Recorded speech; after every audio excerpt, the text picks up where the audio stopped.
நம்முடைய ஆண்டவர் நம்மோடு கூட இருக்க விரும்புகிறவர். அல்லேலூயா. அவர் நம்மோடு கூட இருக்கிறவர். அவர் நம்மோடு கூட இருக்கிறவர். ஆண்டவர் நமக்கு நிறைய வாக்குத்தத்தங்களை தந்திருக்கிறார். நிறைய வாக்குத்தத்தங்களை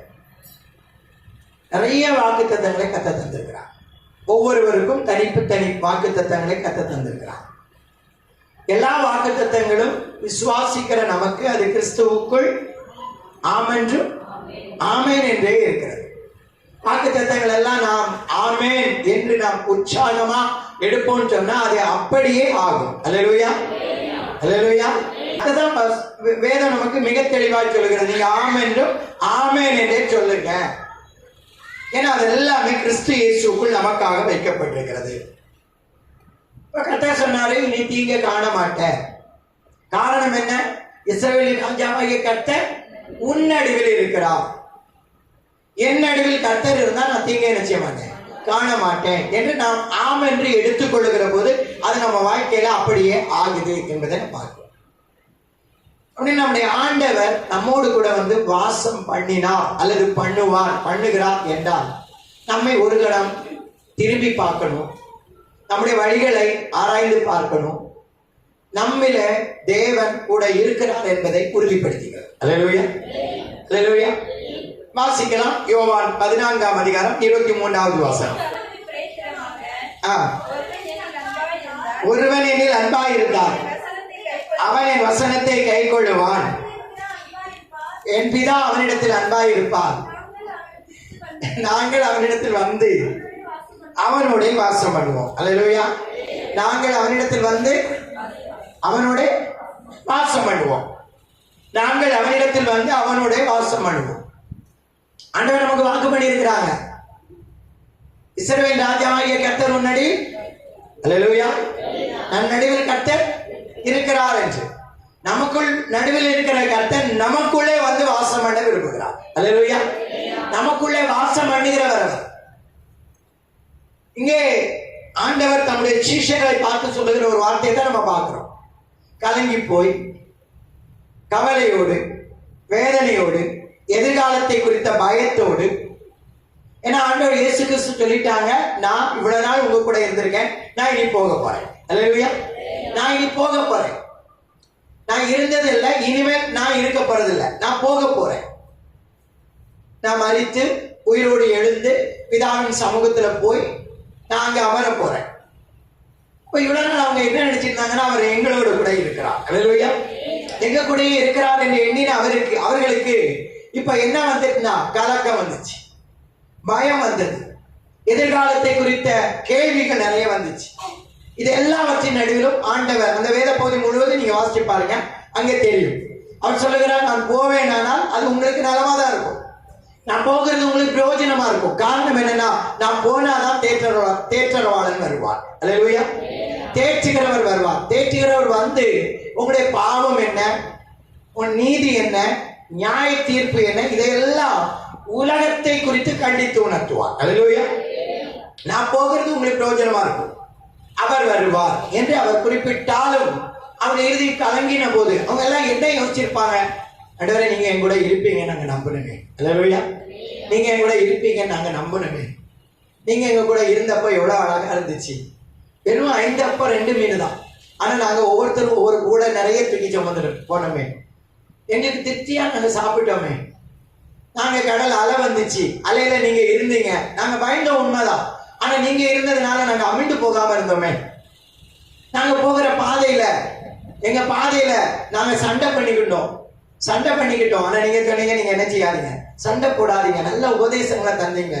இப்படியெல்லாம் மனதில் பல காரியங்களை குறித்து அவங்க கவலைப்பட்டு கலங்கி போயிட்டே இருந்த போது அவர்களை பார்த்து ஆண்டவர் சொன்னாரு, உங்க கூட நாங்க இருக்கணும். அப்படித்தானே? அந்த வசனத்தை மறுபடியும் வாசி. இயேசு அவனுக்கு பிரதியுத்தரமாக, ஒருவன் என்னில் அன்பா இருந்தால் அவன் என் வசனத்தை செய்வான், கை கொள்ளுவான். நீங்க அன்பா இருக்க, நீங்க கூட இருக்கணும்னு விரும்புறீங்களா? அது கூட இருக்கணும் விரும்புறது யார் விரும்புவா? அன்பா இருக்கிற ஒரு நபர் தான் விரும்புவாங்க. அல்லேலூயா, அல்லேலூயா. கூட இருக்கணும்னு சொல்லி விரும்புறவங்க யார் விரும்புவா? அன்பா இருக்கிற ஒரு நபர் தான் விரும்புவாங்க. அன்பில்லாத ஒருத்தர் கூட பக்கத்துல இருக்கிறதுக்கு என்ன மாட்டாங்க, விரும்ப மாட்டாங்க. அது மனிதனானாலும் தேவனானாலும். இருக்க விரும்ப மாட்டாங்க. நீங்க கூட இருக்கணும் நீங்க விரும்புறது எனக்கு நான் புரியுது. நீங்க என்னில் அன்பா இருந்தால் என் வசனத்தை என்ன செய்யுங்க. அல்லேலூயா.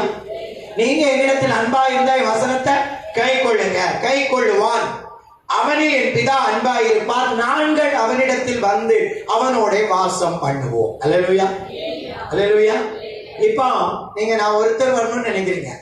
ஆனா நானும் பிதாவும் பரிசுத்த ஆவியானவரும் நாங்க இணைந்து வந்து உன்னோட வாசம் பண்ணுவோம். அல்லேலூயா. அவன் நம்மோடு கூட வந்து வாசம் பண்ணுவோம் என்று வாக்கு பண்ணியிருக்கிறான்.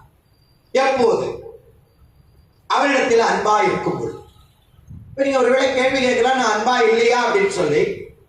நீங்க அன்பா இருக்கிறீங்களா இல்லையா என்பதை நீங்களும் தேவனும் மட்டுமே அறிவாங்க. அல்லேலூயா. அல்லேலூயா. ஆண்டவர் விரும்புகிறது என்ன? எல்லாரை விட என்ன நீ அதிகமா நேசிக்கணும். அல்லேலூயா. அல்லேலூயா. ஒரு வசனம் வாசிங்க. நம்ம ஏற்கனவே எழுதிக்கிட்டேதான். யோவான் 21:15.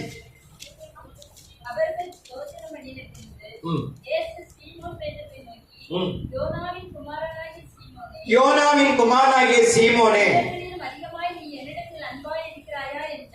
இவர்களிலும் அதிகமா என்னிடத்தில் அன்பா இருக்கிறார். அப்படின்னா தேவன் என்ன நம்ம பார்த்து எதிர்பார்க்கிறாங்க? ஒவ்வொரு வருடத்திலும் என் சீஷர்கள் எல்லாரையும் சேர்த்து பார்த்து கேட்டிருக்கலாம், நீங்க என்கிட்ட அன்பா இருக்கீங்களா? இவர்கள் எல்லாரும் அப்படி கேட்கல. இது அப்படி கேட்கப்பட வேண்டிய கேள்வி கிடையாது. தனித்தனியா ஒவ்வொரு நபரிடத்திலும் ஆண்டவர் கேட்பாரு, நீ என்னிடத்தில் அன்பா இருக்கிறாயா? அல்லேலூயா. அல்லேலூயா. நீ என்னிடத்தில் அன்பா இருக்கிறாயா?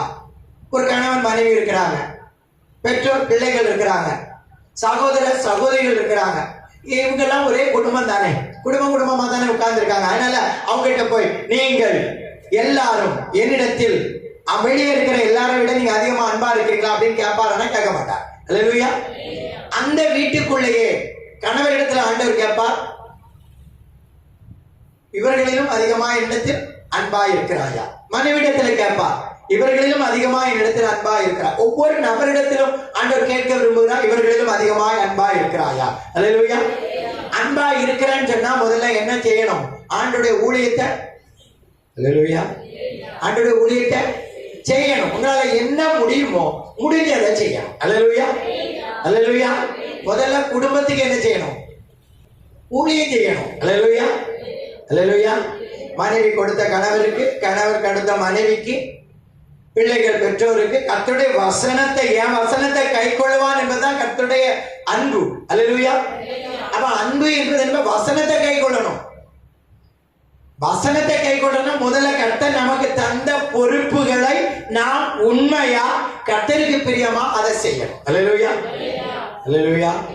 அல்லேலூயா. என் வீட்டை பார்க்க மாட்டேன், நான் ஊழியத்தை செய்தேன்னு சொன்னா கர்த்தர் சொல்லுவாரு, சபை நடத்துறவங்களை பார்த்து கர்த்தர் சொல்லி இருக்கிறாரு. தீமோத்தேயுக்கு அழகான போதனை செய்திருக்கிறார். குடும்பத்தை ஒருவன் குடும்பத்தை நடத்த அறியலன்னு சபை எப்படி நடத்துமா? சபை எப்படி விசாரிப்பாங்க? விசாரிக்க முடியாது. அப்படின்னா குடும்பம் முக்கியமானது. அல்லேலூயா. அதுக்காக கர்த்தர் தந்த கடமையை செய்ய முடியாம இருப்பதெல்லாம் குடும்பம். குடும்பம் என்பது கர்த்தருடைய கடமையை குடும்பமாகவும் செய்ய முடியும், தனிநபராகவும் செய்ய முடியும். அல்லேலூயா. கொடுக்கப்பட்டதை நாம் கர்த்தரிடத்துல அன்பா இருக்கிறோம் சொன்னா, அதிக அன்பா இருக்கிறோம் சொன்னா, கர்த்தர் நமக்கு கையில தந்திருக்கிறதுல நாம் செய்யணும். அல்லேலூயா. பேதுருக்கு சொன்னாரு, நீ ஆட்டுக்குட்டிகளை, அப்ப முதல்ல எதை மேய்க்கணும்? ஆட்டுக்குட்டிகளை மேய்க்கணும். சபையில கொண்டு வந்து சேர்க்க முடியும்னா அந்த ஆட்டுக்குட்டியை கொண்டு வந்து சேர்த்தணும். அல்லேலூயா.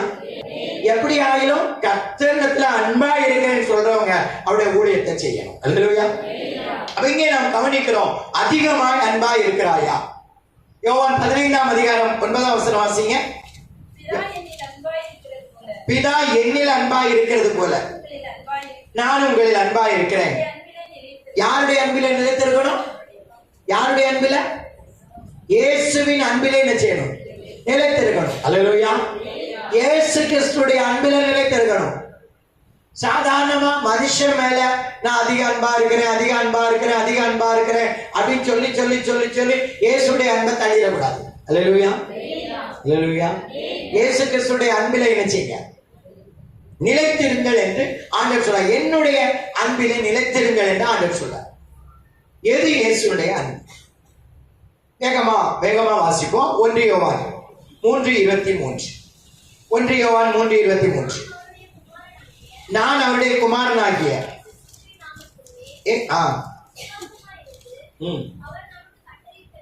அவர் நமக்கு கட்டளையிட்டபடி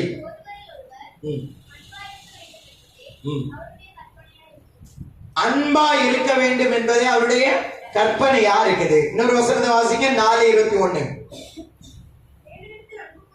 தேவனிடத்தில் அன்பு கூறுகிறவன். ஆமென். அல்லேலூயா, அல்லேலூயா. இந்த கற்பனையை அவராலே பெற்றிருக்கிறோம். இன்னொரு வசனத்தை வாசிங்க, 5:3. நாம் தேவனுடைய கற்பனைகளை கைக்கொள்வதே அவரிடத்தில் அன்பு கூறுவதா, அவருடைய கற்பனைகள் பாரமானவைகளும் அல்ல. இங்க திரும்ப திரும்ப ஒரு வசனத்தை, ஒரு பகுதியை நீங்க கவனிச்சுக்கணும். திரும்ப திரும்ப ஒரு வார்த்தை இங்க கொடுக்கப்பட்டுட்டே இருக்கு. அன்பு கூறணும், அன்பு கூறணும், அன்பு கூறணும். அன்பு என்பது எதற்குள்ள இருக்குன்னா கற்பனைக்குள்ள இருக்குது. அல்லேலூயா, அல்லேலூயா. நாம் தேவனுடைய கற்பனைகளை கைக்கொள்வதே அவரிடத்தில் அன்பு கூறுவதா, நாம் தேவனிடத்தில் அவரிடத்தில். இன்னொரு வசனத்தை நீங்க தெளிவா வாசிக்கலாம். இன்னொரு வசனத்தை நீங்க வாசிக்கும் போது தெளிவா புரிந்து கொள்ளலாம். 2 யோவான் 1:6. நாம் அவருடைய கற்பனைகளின் படி நடப்பதே அன்பு. அல்லேலூயா, போதும். அல்லேலூயா. அன்புனா கர்த்தருடைய கற்பனைப்படி என்ன செய்யும்? நடக்கும். கர்த்தருடைய கற்பனைப்படி நடந்தாதான் அன்பு. அல்லேலூயா, அல்லேலூயா, அல்லேலூயா. அன்பா இருக்கிறேன்னு சொல்லி கர்த்தருடைய கற்பனைகளுக்கு மாறா நாம் நடந்தோம் சொன்னா அது கிறிஸ்து இயேசுனுடைய அன்பு இல்ல. நாமளே முடிவு பண்ணிக்கணும், அது கிறிஸ்து இயேசுனுடைய அன்பு இல்ல. கிறிஸ்து இயேசுனுடைய அன்பு என்றால் அவருடைய கற்பனைகளின்படி நடப்பதுதான் அன்பு. அல்லேலூயா. அவருடைய கற்பனைகளின்படி நான் நடக்கணும், அவருடைய கற்பனைகளின்படி நான் நடக்கணும். அன்பை பற்றி அதிகமா யோவான் தான் அதிகமா சொல்றதை நம்ம வாசிச்சோம். நம்ம வாசிச்சதெல்லாம் யோவான் தானே வாசிச்சோம். ஆனா யோவான் சொல்வதற்கு அவர் தகுதி உடையவர். அல்லேலூயா. காரணம் என்ன தெரியுமா? அவர் அதிக அன்பா இருந்தவர். அல்லேலூயா. 12 சீஷர்களிலும் அதிக அன்பா இருந்தது யாரு? யோவான் தான். அதிக அன்பா இருந்தவர் யோவான் தான். அதிக அன்பா இருந்தவங்க இயேசு கிறிஸ்துவிடத்துல அதிக அன்பா இருந்தாங்கன்னு சொன்னா அவங்க இயேசுவோடு எப்பவுமே எப்படி இருப்பாங்க? எப்படி இருப்பாங்க? ஒட்டியே இருப்பாங்க. அல்லேலூயா. நம்ம இயேசு கிறிஸ்துவை அதிகம் நேசித்தா யோவான் என்பதற்கு நமக்கு அருமையான ஒரு பகுதி இருக்குது. அவர் இயேசுவின் மார்பிலே, அல்லேலூயா, அல்லேலூயா, இயேசுவின் மார்பிலே யோவான் என்ன செய்தாராம்? சாய்ந்து கொண்டிருந்தான்னு சொல்லப்படு. இதே சாய்ந்திருக்கிற அனுபவம் இவங்க யார்கிட்டயுமே இல்ல, யார்கிட்டயுமே இல்ல. ஆனா இயேசுவின் மார்பில அவன் சாய்ந்திருந்தான் என்று சொல்லும். ஆகவேதான் அன்பை குறித்து அதிகமாய் விளக்கி காட்டுவது யோவான். அல்லேலூயா. அன்புள்ள ஒருத்தட்ட தான் பொறுப்பை கொடுப்பார் என்பது அந்த சிலுவையின் அருகில் நின்ற போது நாம காண்கிற ஒரு காட்சி. அல்லேலூயா, அல்லேலூயா. சிலுவையின் அருகில நிறைய பேர் நின்னாங்க. ஆனா எத்தனை பேர் நின்னாலும் யோவானை கூப்பிட்டு தன்னுடைய தாயார், இந்த பூமியில இருந்து நான் போறேன், எனக்குன்னு ஒரு கடமை உண்டு, அந்த கடமையை என்னால இதுவரைக்கும் செய்ய முடிந்தது, இனிமேல் என்னால இந்த கடமையை செய்ய முடியாது, நான் பிதாவிடத்துல போறேன், அதனால என்னுடைய தாயார நீ கவனித்துக்கோன்னு சொல்லி கொடுத்தார் என்றால் யார்கிட்ட கொடுத்தார் தெரியுமா? அன்பா இருந்த சீஷனிடத்துல கொடுத்தார். அல்லேலூயா. அந்த பகுதி மிக தெளிவா சொல்லுது, அன்பா இருந்த சீஷனிடத்தில் கர்த்தர் கொடுத்தார். அப்ப அன்புள்ள ஒருவர், தேவன் பேர்ல அன்புள்ள ஒருவர் தேவனுடைய கற்பனைகளை கைக்கொள்ளுவாங்க. கற்பனை அவர்களுக்கு பாரமா இராது. அல்லேலூயா. பாரமா இருக்கவே இருக்காது. நீங்க அன்பு அன்பு என்று சொல்லுவது கற்பனைகளில் இருக்கிறது. கர்த்தர் சொன்னதான கற்பனைகளில் வருவதுதான் அன்பு. நான் கர்த்தருடைய கட்டளைகளை கற்பனைகளை கைக்கொள்ளாம நான் ஆண்டவரத்துல அன்பா இருக்கிறேன்னு சொன்னா ஆண்டவர் ஏமாளியும் கிடையாது, கோமாளியும் கிடையாது. அல்லேலூயா, அல்லேலூயா. நாம வேணா நம்ம சொன்னா நம்மகிட்ட காட்டுகிற அன்பை பார்க்கும் போது நாம் வேணா ஏமாந்து போயிடுவோம். ஏன்னா நம்ம சாதாரண மண்ணுதான், மனிதர்கள் தான், நாம ஏமாந்துருவோம். ஆனா கர்த்தர் ஏமாற மாட்டார். அல்லேலூயா. கர்த்தர் ஏமாற்ற முடியவே முடியாது. அவர் அமைதியா இருக்கிறார் என்பதனால அவர் ஏமாந்துட்டான்னு அர்த்தம் கிடையாது. கர்த்தரை ஏமாற்ற முடியாது. கர்த்தருடைய கற்பனைகள் வழியாக நாம் கடந்து போவதுதான் தேவன் மேல் வைத்திருக்கிற அன்பு. அல்லேலூயா. அதுதான் தேவன் நமக்கு வைத்திருக்கிற அன்பினுடைய அடையாளம். நாம் நேற்றைய வாசித்தோம். மத்தேயு 22ஆம் அதிகாரம் 37 40 வரை வாசிச்சோம். கற்பனை கற்பனை கற்பனை எது பிரதானமானது எது என்று ஒருத்தன் வந்து கேட்டான். ஒரு நியாய சாஸ்திரி வந்து கேட்டான், எது பிரதானமானது? அவனிடத்தில் ஆண்டவர் சொன்னார், எது தெரியுமா பிரதானமானது? முதல்ல தேவனிடத்தில் அன்பு கூறணும். அல்லேலூயா. இரண்டாவது, நீ உன்னிடத்தில் அன்பு கூறுவது போல பிறரிடத்தில் அன்பு கூறணும். இந்த 2 கற்பனைகளும் 10 கற்பனைகள் பிரமாணம் கொடுத்திருந்துச்சு. நியாய பிரமாணம், தீர்க்கதரிசனம் எல்லாமே இந்த கற்பனைகளுக்குள்ள அடங்கியிருக்கு. அல்லேலூயா. இந்த 2 கற்பனைகளுக்குள்ள அடங்கியிருக்கு. அப்ப தேவனுடைய பிள்ளைகள் வாழ்க்கையில எப்போது என்ன தேவைன்னு சொன்னா, கர்த்தருடைய கற்பனைகளை கைக்கொள்ளுகிற அன்பு தேவை. அல்லேலூயா. ஊழியம் என்றாலும் கர்த்தர் சொல்லுகிறபடிதான் இருக்கணும். அல்லேலூயா.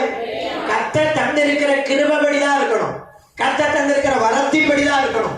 கர்த்தர் எனக்கு கொஞ்சம் கிருபை தான் தந்திருக்கிறானா, அந்த கொஞ்ச கிருபையில நான் பலனடைந்து கர்த்தருடைய நாமத்தை மகிமைப்படுத்தணும். அல்லேலூயா. இந்த பரிகாரியாகிய கர்த்தர் என்பது உண்மை, அது இல்லை என்று இல்லை, உண்மைதான். ஆனா அதற்குள்ள கர்த்தர் சொல்லி இருக்கிற முதல்ல இருந்தே பாருங்க, நீ உன் தேவனாகிய கர்த்தருடைய சத்தத்தை கவனமாய் கேட்டு அவர் பார்வைக்கு செம்மையானவர்களை செய்து அவர் கட்டளைகளுக்கு செவி கொடுத்து அவருடைய நியமங்கள் யாவை கை கொண்டால் இன்னைக்கு நம்ம தேவன் எதிர்பார்ப்பது அவருடைய கட்டளைகளுக்குள்ளும் கற்பனைகளுக்குள்ளும் நாம் கை கொண்டால் மட்டும்தான் அவர் எப்படி இருப்பார். பரிகாரியார் இன்னைக்கு ஆண்டவர் நமக்கு சொல்லுகிற வார்த்தை, நாங்கள் வந்து உன்னோட வாசம் பண்ணுவோம். அல்லேலூயா. அல்லேலூயா. நாங்கள் வந்து அவனிடத்தில் வாசம் பண்ணுவோம். யார் இடத்துல வாசம் பண்ணுவாங்க? அன்பாய் இருக்கிறவங்க இடத்துல. அன்பு என்பது எது? அவருடைய கற்பனைகள் வழியா அன்பு. இந்த கற்பனைகள் வழியா வருகிற அன்பு எப்படி இருக்கும்? ஒரே ஒரு காரியத்தை மட்டும் நம்ம வாசி நம்ம ஜெபம் பண்ணலாம். கர்த்தர் சித்தமான தொடர்ந்து தியானிப்போம். வாசிக்கலாம். 1 தீமோத்தேயு 1ஆம் அதிகாரம் 5வது வசனம். 1 தீமோத்தேயு 1ஆம் அதிகாரம் 5வது வசனம். கற்பனையின் பொருள் என்னவெனில், சுத்தமான இருதயத்திலும் நல் மனசாட்சியிலும் மாயமற்ற விசுவாசத்திலும் பிறக்கும். அல்லேலூயா. அல்லேலூயா. கற்பனையினுடைய பொருள் என்ன தெரியுமா? கற்பனை அது அன்பு. ஆனா அந்த அன்பு எங்க இருந்து பிறக்கணும்? இன்னைக்கு பிறக்கிற அன்பெல்லாம் எங்க இருந்து பிறக்குது? அல்லேலூயா. அல்லேலூயா. அல்லேலூயா. அன்பு எங்க இருந்து பிறக்கணும்? 3 காரியம் சொல்லப்பட்டிருக்கு. அன்பு எங்க இருந்து பிறக்கணும்? 3 காரியத்துல 1 3 சொல்லுங்க. பாசி சொல்லுங்க. 3 சொல்லுங்க. 1 சுத்தமான இருதயம், 2வது நல் மனசாட்சி, 3வது மாயமற்ற விசுவாசம். இவைகளில் பிறக்கணும் அன்பு. அல்லேலூயா. அல்லேலூயா. அல்லேலூயா. தேவன் நம்மிடத்தில் எதிர்பார்க்கிற அன்பு அதில்ல. அன்பு எங்க இருந்து வரணும்னா சுத்தமான இருதயம். அல்லேலூயா. சுத்தமான இருதயத்திலிருந்து பிறக்கணும். சுத்தமான இருதயத்திலிருந்து அன்பு பிறக்கணும். சுத்தமான இருதயத்திலிருந்து அன்பு பிறக்கணும்.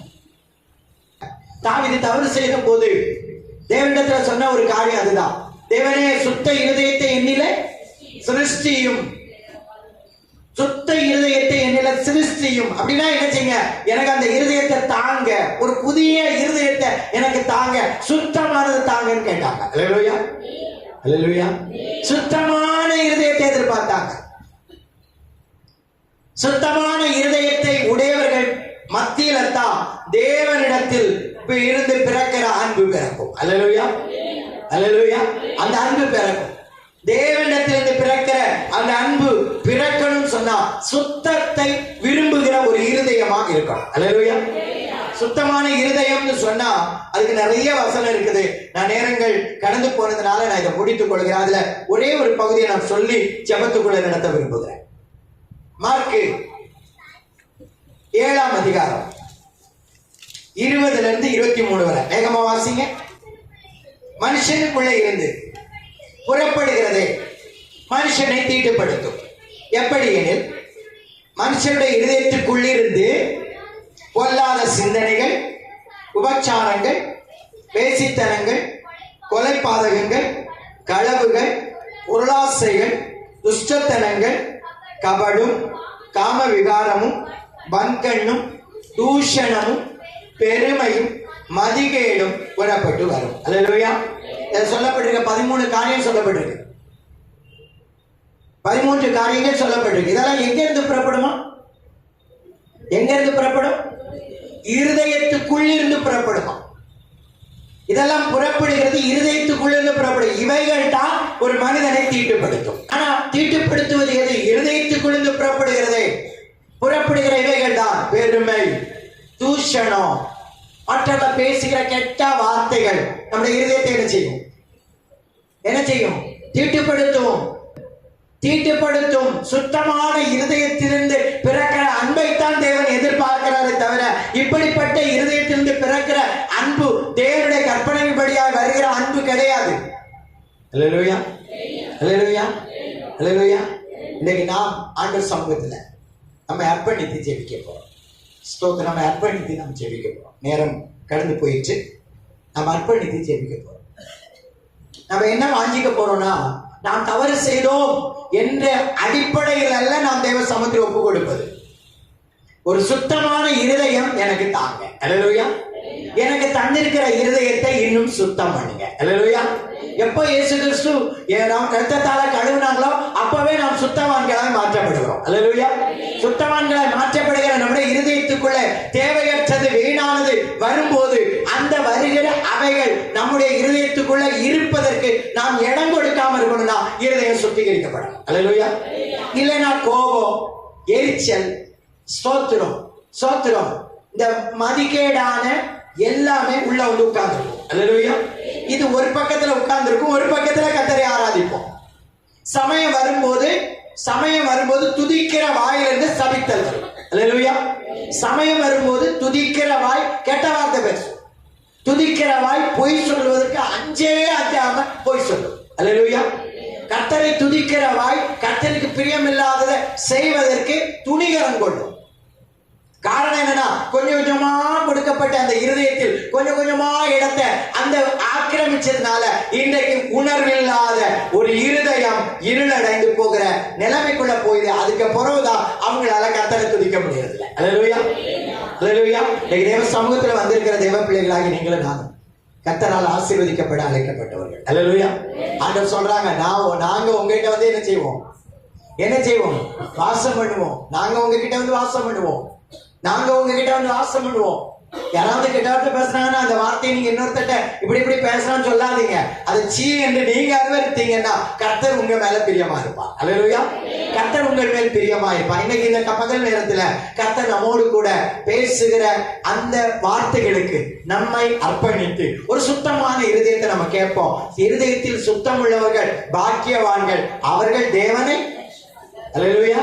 நம்ம எல்லாரும் தேவனை தரிசிக்கணுமா வேண்டாமா? அவரை நாம் தரிசிக்கும் போது அவர் இருக்கிற வண்ணமாக நாமும் இருப்போம். அல்லேலூயா.